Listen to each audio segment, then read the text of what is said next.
मेरी लिखी कविता का नाम खानदान, मेरी एक सफल रचना जो कि बहुत लोकप्रिय रही है। चलती आ रही वह खानदान पुरानी थी, बड़ी धूप उस खानदान पर वह मुरझाने वाली थी। सदियों से जिसकी गरज रही टंकार सुनाई देती थी, फूलों सा महकता था, जनता को खुश रखती थी।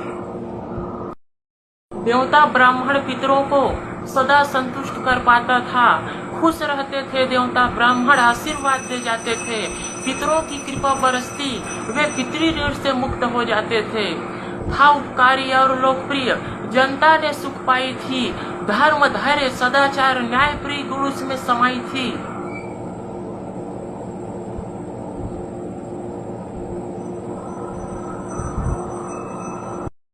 खानदान है फूलों सा, नित्य निरंतर महकता था, धर्म में अपने स्थिर रहकर शिव की भक्ति करता था।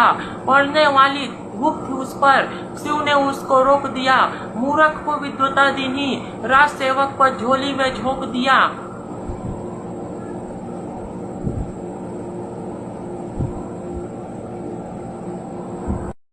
अपने धन से ज्ञान से वो ब्राह्मणों के आदरणीय बन जाते थे।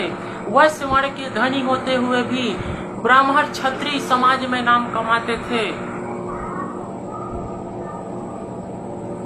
नित्य निरंतर रामायण होती, राम कथा सुनाते थे, भूमि दान कर ब्राह्मणों को वो अपना पुण्य बढ़ाते थे। खेती कराते नौकरों से गौटिया जमींदार कहलाते थे।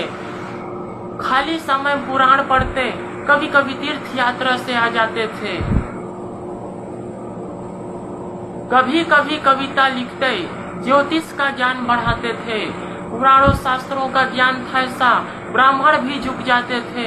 शारीरिक रूप से हिष्ट पुष्ट थे, तीर्थों में पंडा नजर आते थे। 2 गांवों के गौटिया थे, माल गुजार कहलाते थे।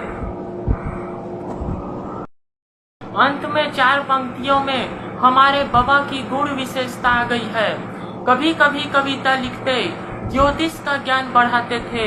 पुराणों शास्त्रों का ज्ञान था ऐसा, ब्राह्मण भी झुक जाते थे। शारीरिक रूप से हिष्ट पुष्ट थे, तीर्थों में पंडा नजर आते थे। 2 गांवों के गौटिया थे, माल गुजार कहलाते थे। हमारे बाबा मुड़घुसरी और अचानकपुर के गौटिया थे, वे माल गुजार कहलाते थे।